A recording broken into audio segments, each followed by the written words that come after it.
অন্তর্বর্তী সরকারের স্থানীয় সরকার, পল্লী উন্নয়ন ও সমবায় মন্ত্রণালয়ের সদ্য পদত্যাগী উপদেষ্টা আসিফ মাহমুদ সজীব ভুঁইয়া আবার গণ অধিকার পরিষদে যোগ দিচ্ছেন।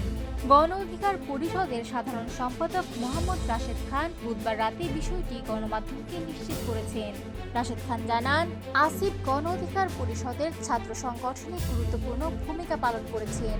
কোটা বিরোধী আন্দোলন থেকে শুরু করে স্বৈরাচার বিরোধী সব আন্দোলনে তিনি সামনের সারিতে ছিলেন।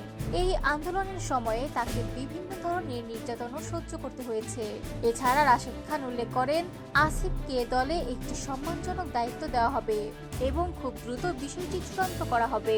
এর আগে বুধবার সন্ধ্যায় আসিফ মাহমুদ প্রধান উপদেষ্টা ডক্টর মোহাম্মদ ইউনূসের কাছে পদত্যাগপত্র জমা দেন। তিনি সংবাদ সম্মেলনে জানান, আসন্ন জাতীয় সংসদ নির্বাচনে অংশ নেওয়ায় তার পদত্যাগের মূল কারণ। তিনি বলেন, আমি নির্বাচনে অংশ নেব, কোন দল থেকে সেটা পরে জানাবো। রাজনৈতিক অঙ্গনে আলোচনায় এসেছে আসিফ ঢাকা 10 আসন থেকে প্রার্থী হতে পারেন।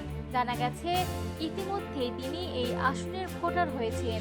পেছনের প্রেক্ষাপট অনুযায়ী গত বছরের 5 আগস্ট শেখ হাসিনা সরকারের পতনের পর 8 আগস্ট ডক্টর মোহাম্মদ ইউনূসের নেতৃত্বে গঠিত অন্তর্বর্তী সরকারে জুলাই গণঅভ্যুত্থানের নেতৃত্ব দেওয়া 3 ছাত্র প্রতিনিধির একজন হিসেবে যুক্ত হন আসিফ।